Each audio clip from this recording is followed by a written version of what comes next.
Hey, it's Matt from the Podcast Setup here in my backyard to talk about this device called the Audiosigma MikeHero DSP. I'm going to make sure that I am zoomed in on my face or focused on my face. Fantastic device. This is a device that I will be recommending to any podcaster who is looking to invest a few $100s. It's $289 USD for the MikeHero DSP. There's 3 different flavors of this device I'll get into in a minute.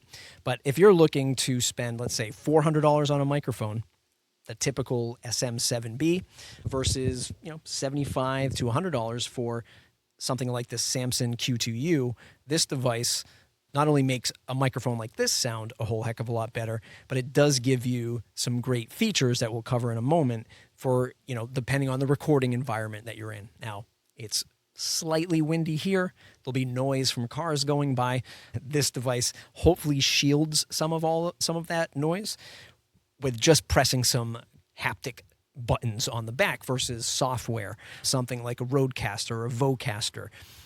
I fell into the trap of buying a Rodecaster Pro 2, $700-ish for a device that not only took up a ton of room on my desk, but I didn't really use all of the features, and the features that it did have, I was constantly playing with them, and it was just a nuisance, right? I could never dial it in perfectly, and then it was just all this overhead that I never used. This device at $289, more than half the cost of something like that, is fantastic. You won't be able to see it too well in this video here, but on the front of the device, there are 2 dials. These 2 dials are the gain and the overall volume coming out of the headphone jacks. There are 2 headphone jacks, one that will monitor your input, and then a mute button. Coming to the back of the device where the magic happens, again, this might be pretty tough, but you'll see 4 LEDs lit up in a row there. These are your function buttons. These are the things that really makes this thing work, really well. It's got a denoise, a limiter, a depop, and an EQ. And I'm going to hit the unlock button because you can lock it, if I can figure that out. Yep.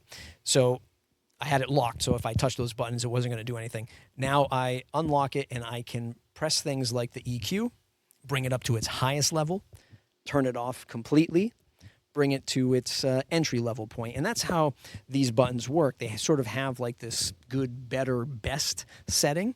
It's not something like you're dialing in on software. You're just pressing these buttons, watching it go from either off to green to orange to red to let you know that you're maxing out that particular setting. So same thing with like the denoise, the limiter. The limiter brings it down so you don't clip as much, which I have on the entry-level setting right now. And, of course, depop for those plosives going into the mic, which I have a feeling I might be doing a little bit of that right now. But it's that simplicity, it's that straightforwardness that really makes me appreciate this device because you're not overwhelmed by all the settings. Do I like a lot of settings? Do I like a big control panel? I can do all these cool things. Yeah, that's what drove me to the Rodecaster. But then I quickly realized, I don't need all this stuff. And it's just massive, and it was expensive. This is tiny and half the price. There's a loopback setting, which you can turn loopback on and off so that you're capturing sound coming from your PC. This is actually plugged directly into my iPhone. That's what makes this great as well. It's just one USB-C connection, no additional power cord. It'll run 48 volts phantom if you need it for your microphone. Just a fantastic device. Again, you check out the blog post over at the Podcast Setup. I'll link that in the description below with some of my further thoughts behind this device. The drawbacks of this device, of course, without, it doesn't have all the bells and whistles of the Rodecaster. It is a sort of exposed device. So if I hold that there, you should see that. You can see right through it, along with like the PCB board that powers everything with all the capacitors and all the chips on it. So at one hand, this is great that you can bring this anywhere. At the same time, though, you're not just going to throw it in your bag because some of these buttons and switches are rather delicate. Plus, I'm a little afraid of stuff getting in here. But especially if you're recording at a bar, you're at an event. I might go to Podcast Movement, bringing this down here would be great, but hey, if somebody's sitting next to me at a restaurant or a bar, somebody spills it into this thing's probably going to be ruined.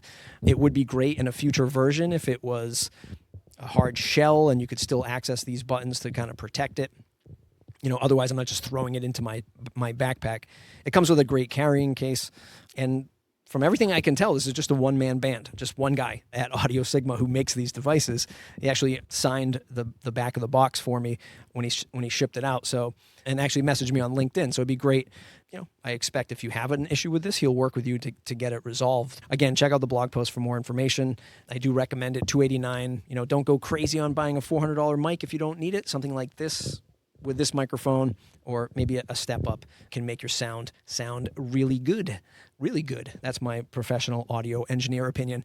Thepodcastsetup.com. Check it out. Thepodcastsetup.com. Join the newsletter. Get my stuff when I send it out. I don't know, every couple of weeks or so. If you like this video, thumbs up, subscribe to the channel if you want more. We'll see you in the next video.